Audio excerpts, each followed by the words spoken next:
5:5-11. Pinatutunayan ng Diyos ang kanyang pag-ibig sa atin na noong tayo'y mga makasalanan pa, si Kristo ay namatay para sa atin. Lalo pa nga, ngayong itinuturing tayong ganap sa pamamagitan ng kanyang dugo, ay maliligtas tayo sa galit ng Diyos sa pamamagitan niya.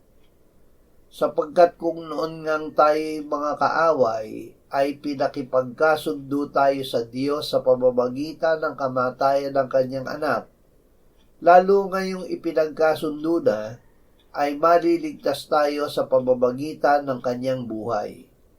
At hindi lamang gayon, kundi tayo'y nagagalak rin sa Diyos sa pamamagitan ng ating Panginoong Hesukristo, na sa pamamagitan niya ay tinamo natin ngayon ang pakikipagkasundo.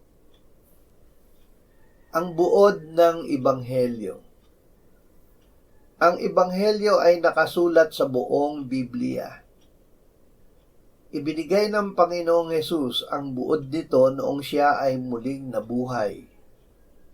Ito ang aking mga salitang sinabi ko sa inyo noong ako'y kasama pa ninyo, na kailangang matupad ang lahat ng mga bagay na nakasulat tungkol sa akin, sa kautusan ni Moises, sa mga propeta at sa mga awit.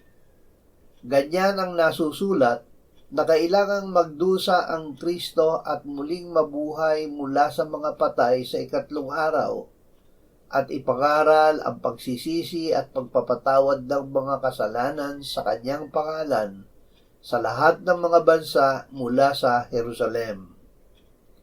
Ani Apostol Pablo, ibinigay ko sa inyo una sa lahat ang aking ding tinanggap, na si Kristo ay namatay para sa ating mga kasalanan ayon sa mga kasulatan, at siya'y inilibing, at muling binuhay ng ikatlong araw ayon sa mga kasulatan.